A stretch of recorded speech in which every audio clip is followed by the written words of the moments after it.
Okay, so this is Jenny, the Reverend Beth, and I'm very, very pleased to be chatting this evening to the Reverend Robert Icke and the Professor Piasecki. Have I said that correctly, Simon? Well, nobody does say it correctly, but it was a good try. In Polish, the C is pronounced as an S, so it's Piasecki. Yeah, but I always got his name right. I've always said it right. I've always said Simon. That's an amazing name. So I was intrigued when I read about the pilgrimage that both of you took part in, the Two Saints Way between Chester Cathedral and Lichfield Cathedral.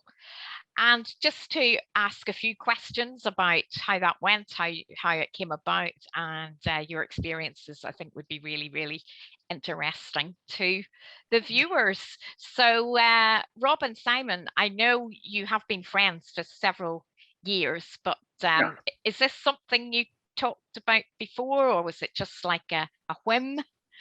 Well, Rob is has been an incredible maths tutor for both my kids growing up, and because we're very much an arts family, you know, with backgrounds in theatre and painting and this sort of thing. Maths isn't the strongest corner of it's not the strongest bedrock in my family. And so Rob was a maths tutor, and when Rob comes over, I always end up having another conversation with him. So yeah, it was probably a couple of years ago, wasn't it, Rob? We started talking a bit about pilgrimage because I'm an avid walker and a Duke of Edinburgh sort of award leader and things like this, you know, and a scout leader, and I'm just really interested in walking. So.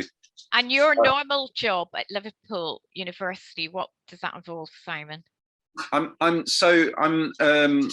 sort of subject group leader, which means that I oversee departments, a couple of departments, one in creative writing and one in drama. And then as a researcher, a lot of my research over the last few years has been in performance anthropology, that kind of performance anthropology. So looking at culture and travel and migration and performance, really. So, you know, cultural performance. And, you know, if we think about performance as being a physical activity that we perform, then walking is definitely that.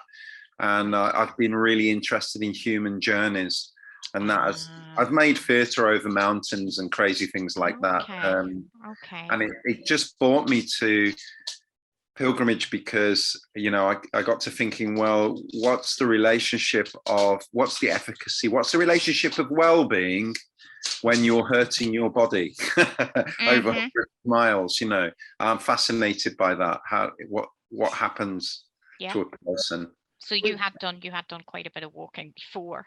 Not that length. Not that length.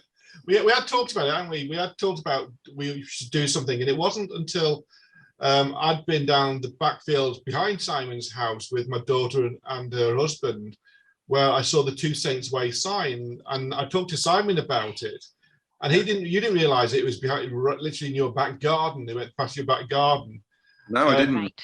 And so that's where the conversation started. That hey, we should do this, and then obviously COVID came in, and so we put a stop to it. And I presume we probably thought it died, and then I rang you, didn't I? Literally a week before we started, I went, let's do it next week. Oh, that fast. And that's pretty, when I say, yeah, literally it was that fast. But yeah, but it was also partly because I had a conference, and I suddenly I wanted, the conference was all about walk. It's a conference in Greece. Because of COVID, of course, I couldn't go to Greece, but I knew I needed to produce a paper for this conference, and I decided to produce a recorded paper, an audio paper. So it just matched what Rob said, you know, it was just the perfect timing. Wow. And then Rob, I mean, you're very busy as a curate in Warrington. So did you have holiday time, or did you have to juggle a few things to get around it? I did juggle a few things, but as you know, Jenny, we know they keep on telling us for our own well-being that we should take time off on holiday and things like that. Well, none of us have. So I just said to my incumbent, look, you know, I'd like to take a week off. I want to go and do this walk. And he was like, yeah, fine. And because things are moving on with the church, I probably wouldn't be able to do that in two, 3 months' time. No. So at that point, again, the timing was right. What I think might be worth mentioning, though, Jenny, is I've never walked before any distance. And even if we were leaving on the Tuesday, on the Saturday, Simon was taking me around all these shops to buy boots, because I had no boots, no socks, no trousers. I had nothing to wear or prepared. And on the Saturday, we went for a quick walk, didn't we, in Wales, to try and break my boots in. Didn't work. It nearly broke me in because they were so uncomfortable and tight. And it wasn't quick, actually, really. I mean, it was now. In retrospect, it feels quick. But actually, we did, I don't know, we must have walked 6 hours on that day, don't you think? Yeah, easily, yeah. So in retrospect, it feels quick, sorry. It was nothing now. It's nothing. 6 hours is nothing. Quick. Goodness me! So that's a real undertaking. Then when you haven't got a history of walking. Wow. Jenny, you'll know from being challenge. Jenny, you'll know from being a curate as well that you're supposed to lead by your own advice. Trying to, yeah. How do you, Simon? Yeah, I know what you'd say. You're going to talk about liner socks. So I said, what if it's not? And I said, well, you wear liner socks. So you buy these thin socks and then put them, these very, for walking, and then put them underneath. And the movement prevents you, of the one sock against the other prevents blisters. Except I didn't do it. And on the first day, I got a blister. Oh, dear. It was gone by the third day, to be fair. I really treated it carefully. Third or fourth day, it had completely gone. But it was quite a blister. Yeah, so I didn't get it on the practice walk because I was wearing liner socks that day, but then they went in the wash. And when we started the so Rob did brilliantly, because it was an unknown. I mean, by your own admittance, Rob, it was an unknown, wasn't it? Absolutely. And I knew we were going to be walking, a good sort of 20k on the first day, and it was a long time since I'd done that kind of distance as well. I'm not even sure I've ever done quite that distance since I was very young. And so for both of us, it was a bit unknown, Yes, and 93 miles. I mean, that's a huge chunk. How many days did it take you to do in the end? If we say 6, we're being generous with that, because on the first day, what we did, what surprised us, we thought, well, I'll tell you what, let's give the Bishop of Chester a ring. Let's see if he wants to send us off. And then we rang up Bishop's house, and he'd love to see you. He'd love to see you, but he wouldn't love to join you. Oh yeah, no. In fact, he does quite a bit of walking, but not on this occasion. He didn't want to join us. Okay. It was just great event. Simon will probably tell you in a moment how he felt afterwards, but it was lovely for him to see us, talk to us, what we were doing, and blessing us and sending us on our way. And one of the pictures that were in the papers was of the Bishop blessing us, which was a nice image. Mm-hmm. And then I thought, well, you know what, let's just see whether we can get the Bishop at Lichfield as well as the other end to meet us. And so we did the same thing. We got the Bishop to meet us at Lichfield. So when I say 6 days, we've got to realise that the first day, it was just before dinner time we left off, wasn't it? We spent some time with the Bishop. Right. And then we had to be in Lichfield. We had to plan our timing because we knew we had to be in Lichfield by 12 o'clock. But bless him, the Bishop should have been away on holiday, but he was waiting to see us. Oh, gosh, yes. You'd all have to try and coordinate as well. Yeah. Well, Simon, can you share your experience with the Bishop in Chester? Yeah, well, I mean, this was new to me because I've never been blessed by a bishop before, and it was extraordinary, and I realized that I suppose that what I've got to do is to savor as well. From my point of view, it's quite a secular perspective in a sense, because I'm not a practicing Christian. Actually, I've been a practicing Buddhist for 25 years and lived in a monastery for a year. So I'm just looking at the paintings behind you there, actually. So that was my background. But I was very, very interested in the impact of kind of pilgrimage. And I'm interested in the spiritual context. I'm interested in pilgrimage pilgrimage, as it extends possibly, is, you know, because a lot of secular people are doing things like the Camino de Santiago, and that I'm finding that really curious. They are, Yeah, and I think that was on television as well, wasn't it? Yeah. You had a range of Christians, all faiths, no faiths. Absolutely, Yeah. and I think it speaks of a real spiritual need in people as well. You know, and however we frame that in terms of our, you know, a belief is a very important, and faith is crucial. So that moment, I think, when I went along there, I kind of entered that really pleased and happy, but with a slight imposter syndrome, I suppose, right? And it was the most gorgeous experience. And I said to Rob afterwards that, you know, a blessing just works. You know, when someone puts their hand on your shoulder or says something to you in that way, something very deep happens, you know, and you really, really do feel the integrity and the love of that, and the, you know, and yeah, it really affected me. I was really blown away with it. It was, goodness, yeah, it was a gorgeous moment. So yeah, that's amazing. And how did you feel, Rob? I mean, I guess you're used to being blessed now that you're deacons and priests. It's just as it goes. Old hat, yeah. As it goes. No, it was. For me, it felt good for two reasons. One was because that simple thing of they gave up time for me and Simon and I. Oh, it's lovely. Yeah, both of them gave up time, and they're busy, and we know how busy they are. Yeah. You know, like I say, Bishop of Lichfield was supposed to be going on holiday, and they gave up their time to just be with us and spend some time with us, which again, which was lovely. And yeah, Simon's right. You can't have a blessing prayed over you without feeling something. And something Simon said, which he did mention, was the fact of how the pilgrims from years ago would have felt. Yeah, that had happened with them as well. We don't know if it did happen with them, whether they just went in it, but it happened to us. And there was that moment. There's also that dawning moment where you started your walk, you kind of like go, well, actually, you know what? All of a sudden, we are now pilgrims.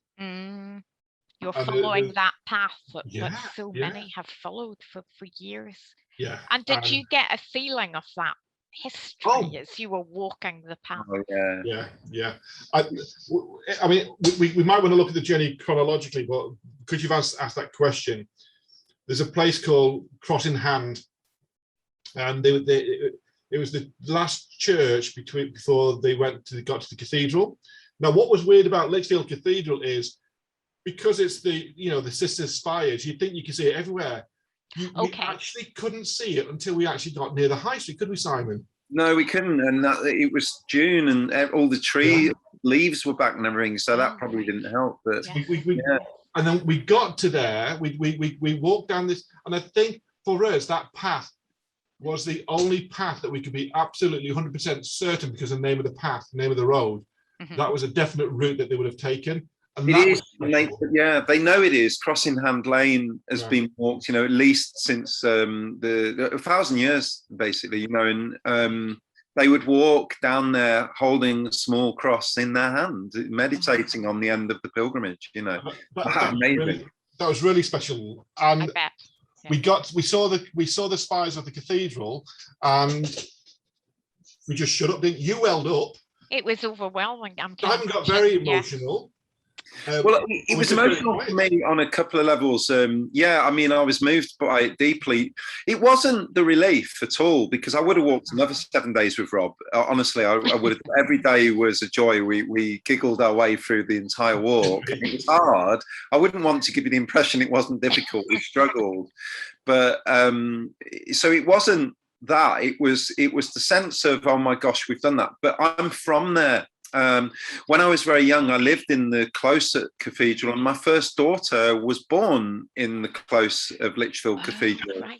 So for me, it connected, the home that I live in now of 20 years, connected that to somewhere I was at, when I was very, very young. And it's where I came from as a boy as well, just the next town along from there. So it was a real moment. It was when you connect significant places of your life on foot, that's a whole other realization. when I realized what it was to walk to my mother, if you see what I mean, to put it in those terms. Right. That's amazing. When you do that on foot, that's because I can drive to her in 65 minutes. Yes. But when you walk, yes, it's a good. I don't know whether you can see this, Jen. Let me just show you this. This is my favorite picture. Yeah. That was the two spires of Lichfield. Yeah. We turned around and went, there it is. It was amazing. I got, we had some great friends, and hopefully we'll talk about them as well. But one of my friends brought me this little journal. Okay. Little. That's quite chunky. That looks lovely. Is it made out of leather? Yeah, and I've completely filled it with all the messages and the pictures that we took, and the messages and everything is in there. And because you got people to write in the book as you travelled? Well, we got them because of a modern society. We got them to do everything by WhatsApp. Yeah. And so the whole WhatsApp conversation is in here. Oh yeah, because I was watching some of your WhatsApp conversations. Oh, and you've actually got that all written out. Everything's written down, and even as far as even some of the flowers that we picked. Yeah. Oh, you pressed them. Oh, goodness me. So this will be treasured forever. Absolutely. Literally be treasured forever. Absolutely. And this will make up part of what you are writing about as well, Simon, won't it? Oh, completely. And I've already so I mean that, in fact, I'm doing it. I'm giving that. I've been asked to introduce and repeat the audio paper that I did on the 14th, so coming up this next week. I meant to tell you about that, Robert. By the way, I was just writing last week to do that, so I'm going to send you the link, Rob, for that. But I've got enough material from our recordings, and actually sometimes the recorder just didn't work. I got the wrong setting, or I thought I'd switched it on, I hadn't. But I've still got enough recordings to do something like 9 episodes, 9 podcasts, and that's what I'm working on at the moment. So I'm going to do a longer version of our sort of conversations along the way. Because the thing about a pilgrimage is that you could sit and plan it in terms of your routes, the amount you can walk each day, where you're going to stay, et cetera, et cetera. But it's just not like that in reality, because actually you have myriad conversations with people along the way. And at a moment when we were beginning to emerge from, that awful third lockdown, oh my gosh, people wanted to talk. And it didn't matter who we met along the way. We had the most amazing conversations with people. I loved that aspect. I think was it our second Thursday, wasn't it? It was the Thursday of going to Nantwich, and we worked out we'd lost 3 hours of walking. Yes. Due to just talking to people and their questions. Yeah. And were these sort of people actually walking the Two Saints Way, or you just crossed their paths? Anyone else walking it? Yeah. I think it's underwalked, so you can see which parts of it are underwalked as well, which we report on that really. One of the things the bishop asked us to do was to have a look at the signage, because the signage from this side is really, really poor. Okay. And something that I'll speak to the bishop about, but Stoke side and Staffordshire side and Lichfield side had it better, because the Two Saints Way, they would have stopped at religious places, so churches and things like that. Yeah. The churches there have actually big plaques of saying Two Saints Way, where you're at and where you've come from. There's nothing this end that does that. Right. And there's a couple of places where we looked at the map, didn't we, Simon, and go, well, actually, why would you walk that way? Because that way would never have been there, like around the shopping centre of Hanley, to see different places. Yeah. And so we were able to cut things like that out. There were moments that were really, were absolutely bang on though. So my favourite moment was, which we nearly missed, because there was this amazing cornfield that we saw. This cornfield, it was like something out of a film. It was the most beautiful cornfield I've ever seen, full of wildflowers and things. And it just drew us in, But I suddenly realised we'd walked straight past the burial mound of King Wulfhere.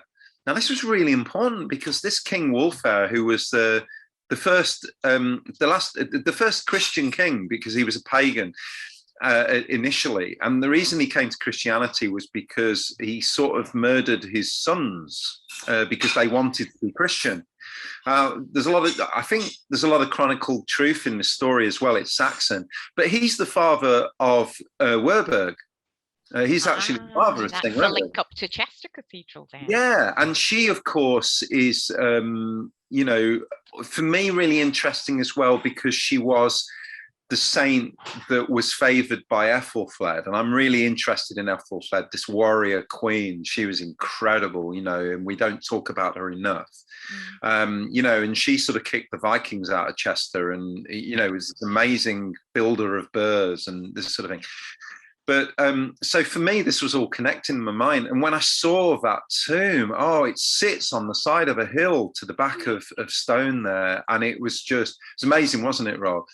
It was amazing. It was beautiful. I mean, the fact is, like you said, we walked completely past it. It's a big mound, and untrained eyes. I mean, thankfully Simon's got trained eyes. Untrained eyes, you go, there's a mound, and we walked through this cornfield. And Simon says it was just the same blanket of corn, same height everywhere, with poppies and that through. It's just beautiful. And we got to the other end, and Simon goes, I think we've gone past it. So we turned around and went, oh, it's back up there. So it's back a field and a half back. And this was, I think, was day 3 or day 4. By this point, we'd hit our first wall, hadn't we? Oh, we were really tired that day. Yeah. It was a really hard, hot day as well. It was like, oh, we'll leave it, Simon. No. Simon goes, no, don't worry. It's there. Well, it said, no, this is what you wanted to see. Let's go back. Because Simon's was very gracious to me. Every church we went in, because I went to see the church, and Simon came with me. And I knew Simon wanted to see this place. So I said, come on, Simon, we're going to go back over the 2 fields now. We're going to go back to where it was. And I'm so glad we did. So glad we did. Well, if we hadn't gone into the first church in Christleton, we wouldn't have realised that someone has hung up a scallop shell because someone there's done the Camino de Santiago, you know. So I was dead pleased about that. So yeah, no, I really enjoyed the churches, you know. Actually, so we did argue about salami, didn't we? So was your mission to go through to every single church that you passed on the way, Rob? Yeah, and I think we went. It was amazing. So even some of the churches, that we went to, we did literally just try and do the door. Somebody would open it and said, "We've just arrived here." The people would say inside, "Come in," and then show us around. So his timing was immaculate. But for me, the Two Saints Way is, and if we were to rewrite the Two Saints Way, which I think we'd probably get away with. For me, the Two Saints Way would be the churches, the landmarks would be the churches and things like that. They have to be, yeah, you're right. Yeah. Not the canal towpath, because obviously the canals weren't there then. So Simon hit the nail on the head right at the very beginning, because he knew that if we followed the path that this guy had written in Two Saints Way, it was going to take us out of the way where we needed to go. And the pilgrim is not Two Saints Way is not following this nice little snake path, even though we did 98% of the time. The pilgrim was between Chester Cathedral and Lichfield Cathedral. That's the Two Saints Way. Yeah. You know, and but yeah, we did stop at every church, didn't we? I think to be I mean, just to be fair to him, actually, I suppose the thing is that for most people doing it, obviously they're coming from other parts of the country, so there are tourist sites and things that you want to see. So for example, the guide, when you get to Stoke, it really does meander and take you through all sorts of different museums and places in Stoke, because, well, that's seeing Stoke, right? We'd already been, you know, in all those places in Stoke because we don't live very far away. And so actually, sometimes we would buy time to see some of the older things and the churches and things, you know, by not necessarily going and seeing, and you know, the other things. Yeah, too many other things like the Pottery Museum or something. Yeah. Oh yes, I've been there. Yeah, that's so incredible. But still, you know, we walked it completely. It was, and you know, and it was really grueling. And I think that we did some other things actually as well, like helping to move the huge eagle lectern in Stoke. In Stoke Minster, we got there just as the would you say Reverend, the rector? The rector, sorry, the rector there was recovering from a big event they had the night before and wondering how on earth he was going to move this incredible, huge eagle sort of back into position. So he arrived just on cue. we were exhausted and arrived just in time. Well, I told him off, didn't I? I told him off, remember? Over the grave of Josiah Wedgwood. Yeah. Joshua Wedgwood's grave is there, and it's all fenced in.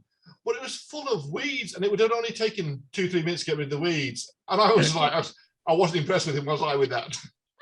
No, it was a shame, actually. It was a shame because that, there's someone that, is so important to the history of. Yeah. And then you had my first sermon, didn't you, Simon? I did, yeah. He asked you if you wanted to say, and it was lovely. I thought you did very well, Rob. Very well. There's a Celtic cross, Saxon cross thing, and everybody would have stood there to preach in the olden days. And so he literally, off the cuff, he goes, "There you go, then, Rob, it's your turn." And I was like, "Yeah, right." Oh, Simon was there. Come on in, Rob. Because I think that was the point when you talked about the Bible as the map. Yeah, that's right. Yeah. Just like my map was a map. I mean, it was just a map. But actually, the point you made was really beautiful because it's the point that, in a sense, there's this other map when you're on pilgrimage, which is an internal map, and is where you're sorting something out. I think you're walking through the rooms of your inner self, really, and I guess your faith and your belief and all these sort of things. And it's amazing how the natural world then beautifully impacts on that. Like we became so sensitive to bird sounds, to to everything, really. Sounds generally, actually, and and weather. I guess everything. Well, it just slows down, doesn't it? You can walk and really appreciate these things. Yeah. And even perspective of things. Remember when I think it was our first day, wasn't it? We saw from the distance Beeston Castle. Okay. Yep. And then we just headed towards Beeston Castle, and we thought, in the olden days there would have been fires burning from there, so they would have seen sparks of light from there. And we just made this beeline, and to see the castle become grander and grander, because it's a beautiful castle, however you want to. But we've seen it from a side that we'd never seen it from before. Yeah. Because normally you're on the roadside. Yes. And it was just beautiful. And there's the old cartways, weren't there, that we were looking at? And right, you noticed, yeah. It was just beautiful. It was beautiful. It grew and grew. Oh, it's amazing. So did you? I presume you did talk a lot during it, but it's kind of a spiritual experience. So did you want to have periods of time alone, or? No, I think because we've bonded so well. In fact, Simon said one of the beautiful things that I'll always remember. So this will make him blush now. One of the things he said to me, if I'm going to get it wrong now, I can't remember what he said. One of the things he said was like, if he was in a trench and that, he would have my back. Well, I think it was kind of based on this idea that we were talking about friendships and about how when you've got a friend, and I think someone once said this to me, and it's a bit sort of, I don't want it to sound macho because I don't think it is actually, but when you think about the horror of the First World War and things, someone had said to me, when you think about friends, the people who are your real friends are the ones that you'd be in a trench with, because you knew that when push comes to shove, they'd stay with you and they'd be there, And I think I just turned to Rob and said, I'd definitely be in a trench with you. And I mean that, and I don't think there's that many people in life who you truly, I mean, being compassionate and loving is one thing, but I think when it comes down to sort of that idea of someone that would stay, that's a different question, It's a different question. I've got lots of friendships, but there aren't that many who I think that necessarily that's the case with. I think it's, we all have key friends in life, don't we? I think. Yeah, we do. Who we'd be in a trench with. Yeah. But it wasn't about me saying so much that I would have Rob's back. I hope Robert. But I think it was much more about me knowing that he'd have my back.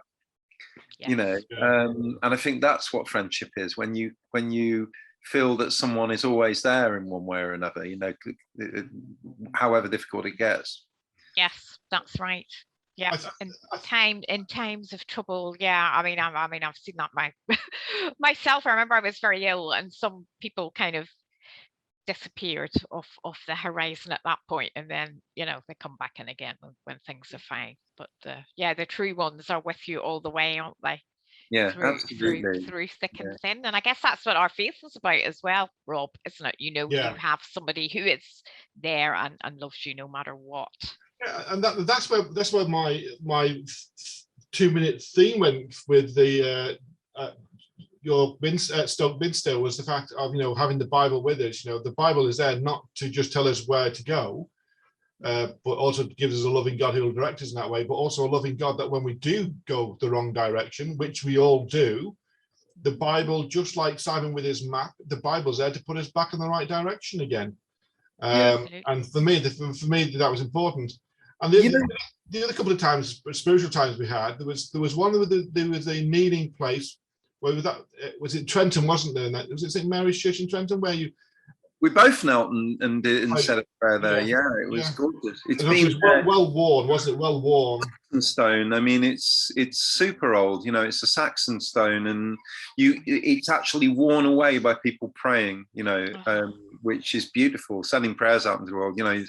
Into the heavens. It's something anybody can do and should do. I think those kind of. Prayers, I think, and wishes are just really powerful things in our lives and very, very important. For me, the other amazing moment, unexpected moment, was when we did arrive at Lichfield Cathedral. I didn't think, I knew we were meeting the bishop, and that was that exciting. But actually, we were much more expected than that. And we walked around, we circumnavigated, if you like, the cathedral to begin with. And people kept stopping us and saying, "Are you the two pilgrims?" Oh, right, yes. And I was we were both kind of pretty astonished, So there was a general, because I'm not sure how often people do it. And I think if they do it, perhaps, I don't know if it's in the other direction normally, or, St. Chad's way as opposed to, I'm not sure, or I get confused. Which way did we do, Rob? No, we did St. Chad's way. We did St. Chad's way. But actually, there was this, everybody knew that we were coming, even the people at the little sort of shop in Lichfield Cathedral. And that was beautiful. And we were immediately given a packed lunch by the bishop's wife, which was, again, really, really thankful for that. And then they took time, and the bishop, took us in with another member of the clergy called Andrew, and I'm not quite sure. He was a presenter. Oh, okay. Yeah. And his knowledge was incredible, but they gave us this sort of personal sort of tour. But the thing that Andrew said that, there were two things, but the thing that Andrew said that really amazed me was that behind the myriad kings sort of and saints across the front of the cathedral, most of which are Saxon, there are these little slats, and there's about 8 or 9 of them. And I just assumed those were defensive, because it was a walled sort of area. And he said that that's not what they were at all. Lichfield Cathedral was built for the pilgrim, and it was designed flat for the pilgrim, for care of the pilgrim's feet when they arrived, before going to St. Chad's Well.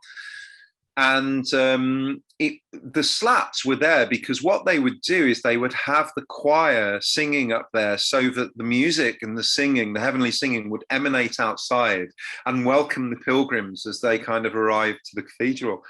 I mean, that's astonishing.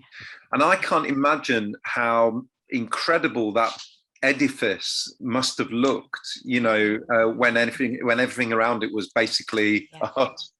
Yes. And that wonderful music then was just coming out, emanating out. I mean, can you imagine that experience? Heavenly, absolutely. Oh, it's incredible. It would have been, yeah. And then, forgive me, the second thing, I get very excited about this, but the second thing was he then took us to these beautiful stone benches with colonnaded, and you step up into them, and there's about, I don't know, about 15 of them, Mr. Rob. I can't remember. Yeah. And we sat there and we had a photograph with the bishop. But these are the places that the pilgrims were sat down, and they would have their feet washed. So they're actually built into the cathedral for pilgrims to have their feet washed. Even currently, it's just because of COVID they couldn't do it. Otherwise, he said they would be doing that today for us as well. I would have enjoyed that, you know. I would have felt a bit guilty though. I would have, afterwards, I would have said, "Can I do yours?" You know. Yeah. That's Well, right. that's biblical. And then there was that walk after we'd done it, after we relaxed, looked around this lot. Then there was that final piece that we had to do ourselves, didn't we? The final walk to St. Chad's Well.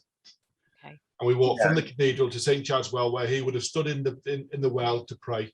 And we didn't stand in there, but we sat in the well area, didn't we? We weren't.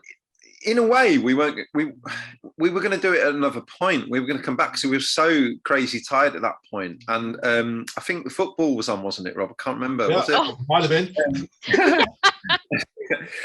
But That seems a long time ago now, doesn't it? yeah, and in a way, we were just heading for the car, and then we sort of went, "No, come on, we have to do this. We can't not do it," because it was another mile or so, you know.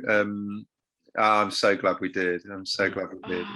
It was really important.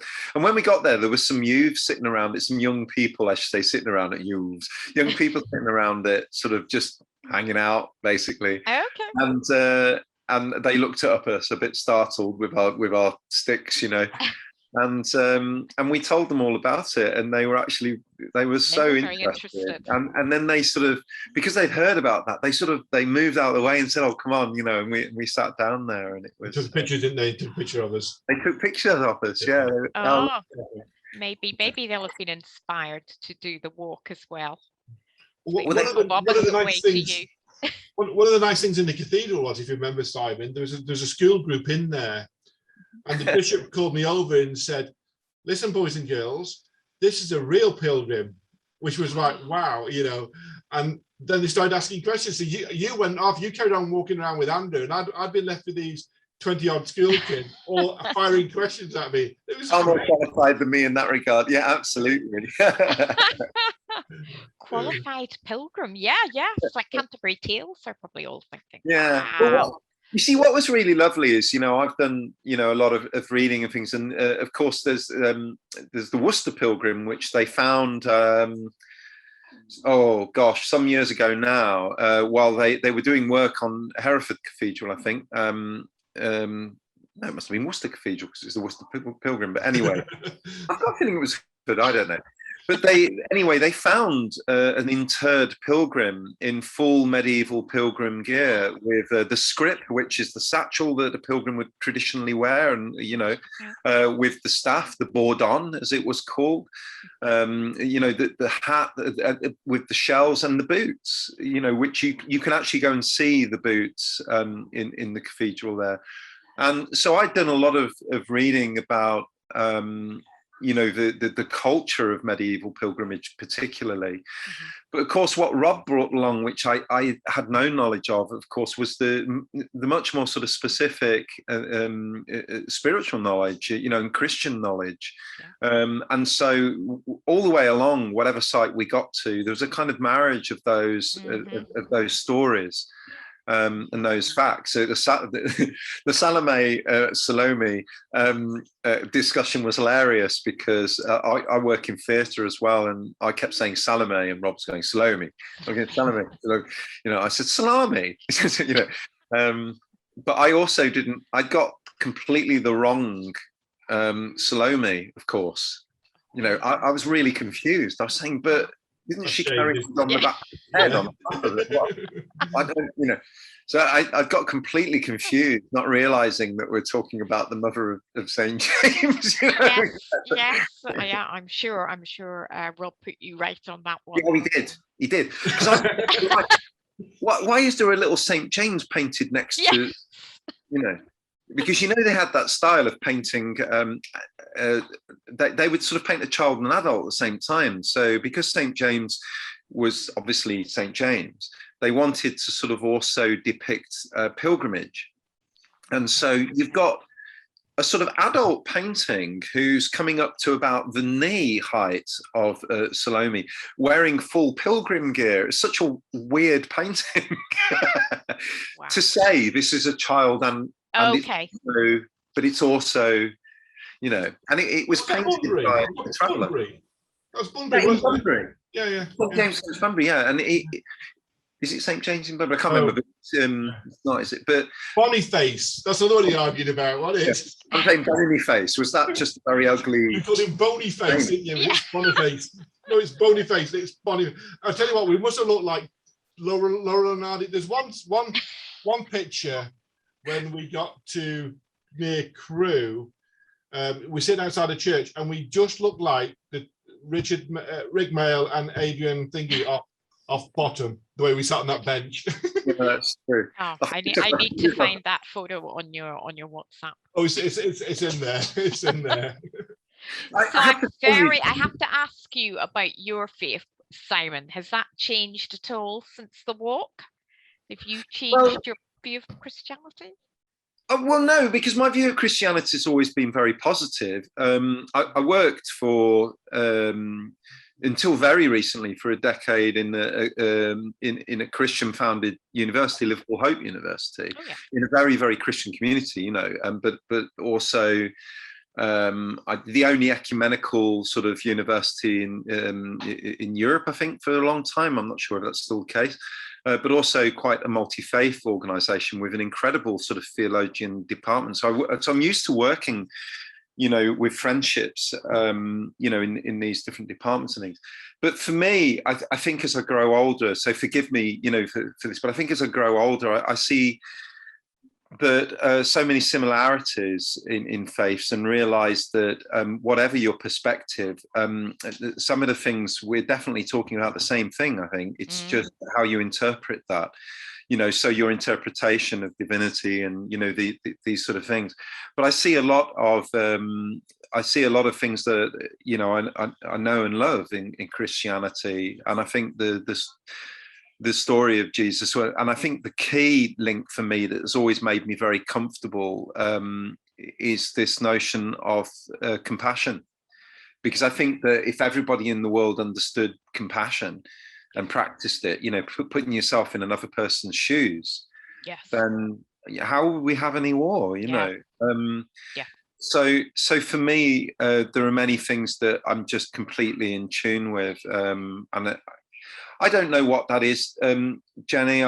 As I get older, I think I just sort of have my own little version of things, you know, and I encapsulate that within broadly a kind of Buddhist philosophy. And I think the reason is because I need to embody that experience I need that, you know, and also because I have difficulty, I suppose, with some other aspects of an externalized kind of faith in a way, if you forgive me for that. But I also see the beauty in it, you know, and you know, and love you know, love different sort of aspects of the Bible and so forth. So and I think it very much strengthens my faith as well when I speak to people of different faiths, or even they would say no faith, maybe just a vague spirituality, because when we sit down and talk, there is that feeling, you know, there is that magic. I mean, whatever happened when you met the bishop in Chester, that was just a wonderful experience, wasn't it? It kind of affirms there is something. Yeah, I mean, I concentrate on what we have in common rather than what the difference between faith is, and that's something I think should happen in the world as well. You know, I think that in different faiths we should concentrate on the wonderful things we have in common. Yes. You know, that's obvious, really. I would absolutely, and we have. You know, and funny enough, you know, the notion of pilgrimage and the journey is one of those things, which is why I'm interested in all pilgrimage routes. I'm interested in Mount Kailas in Tibet, which is a pilgrimage route for 3 different religions. You know, and a very shaking his head. I guess these are much more difficult technically. Because I said to Robbie, he's got to come with me to that one, but it is 18,600 feet. I didn't mind that. It's the fact that you said people died on it through lack of oxygen. Yeah, they do. I mean, the early ill-prepared pilgrims do. You know, some very people, you know, like most pilgrimage routes, it's a place that some of the major ones, like Camino, people spend their lives wanting to go and do that, and when they finally do, it's, you know, it's a hard undertaking. And the issue up there at Mount Kailas is that you've also got a very inhospitable natural environment, which is several thousand feet above Everest Base Camp. So people die, you know. Yes. It's you know, it's incredible. But the things that I see in pilgrimage, you know, whether it's St. Patrick in Ireland, or whether it's I'm Polish in background, so whether it's the wonderful sort of pilgrimages in you know, in Poland, or Shoko Island in Japan, or, you know, pilgrimage is serving the same purpose. Yeah. And so that's what I mean, you know, it's what we have in common, I think, in faith, that's so lovely.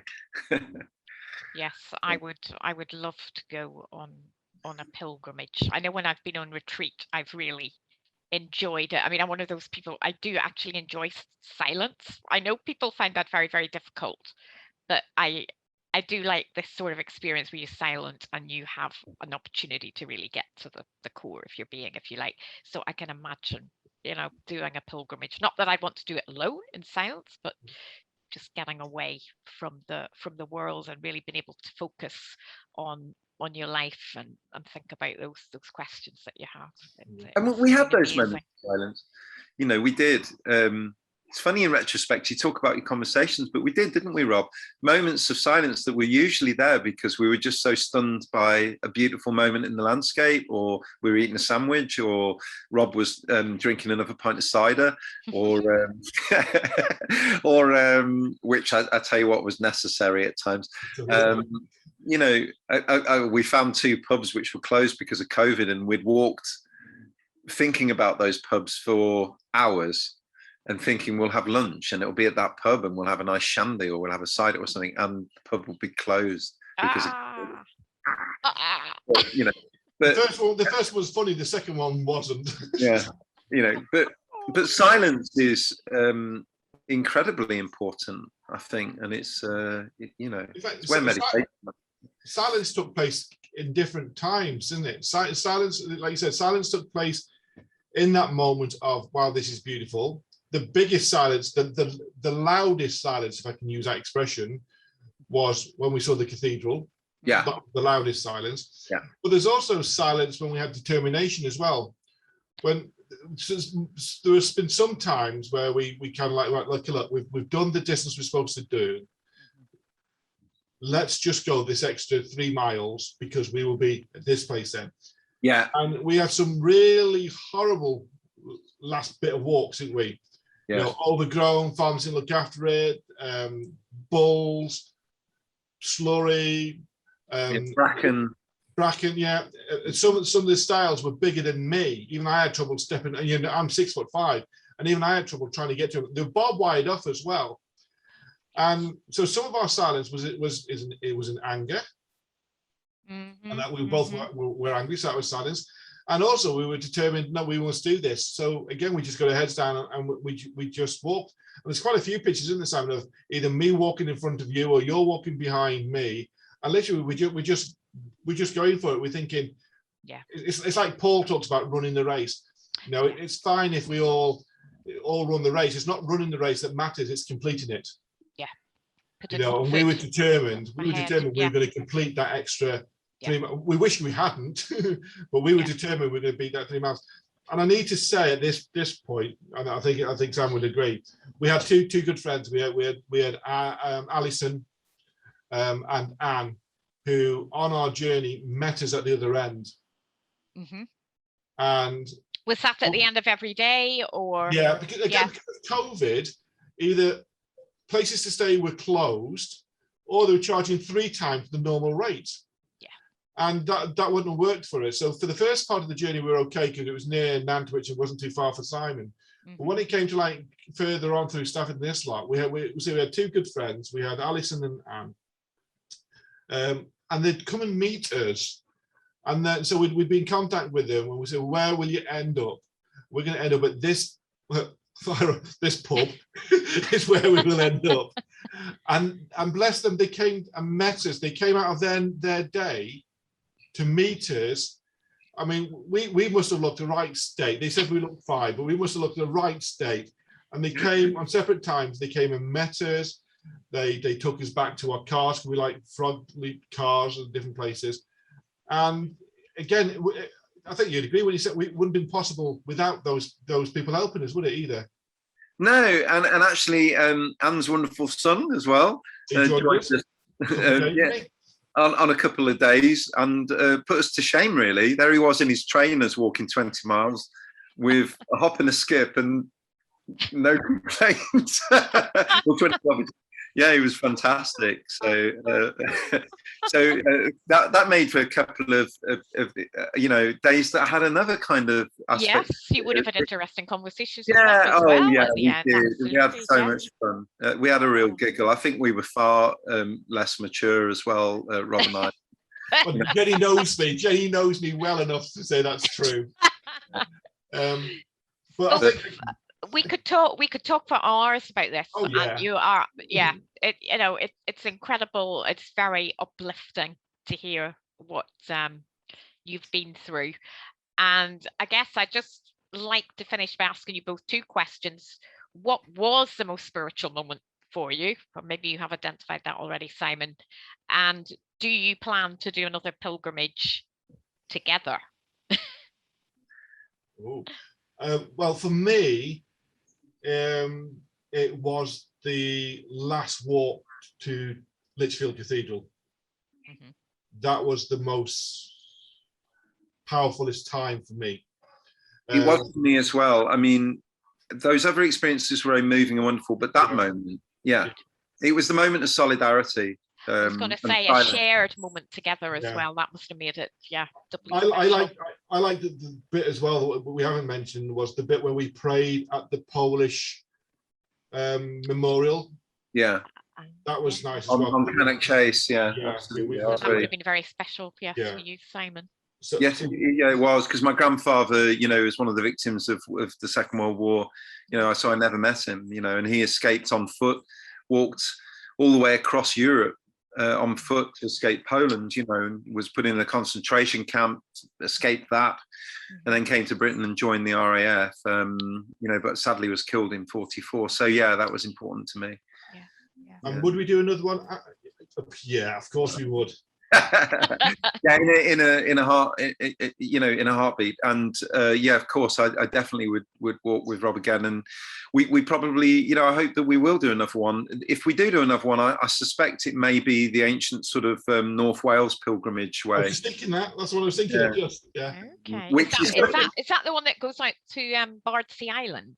It does, and it goes from Holywell, which is sort of not too far from Rhyl and Prestatyn, but it starts at the most incredible abbey, which is worth a visit anyway, where they would have, that's where we talked about them receiving a blessing, you would have done. And what was interesting when we did the beginning of that, we did it backwards actually, but when we did the beginning of that was you could actually still see the ancient places that were definitely the stopover points, monasteries and churches and this sort of thing. But that's Saxon Cross.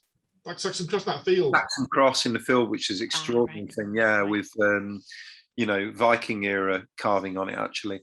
And so we'll probably do that. I think it's going to be tougher, from the point of view of accommodation. I hope you don't mind me mentioning. Isolated. Yeah.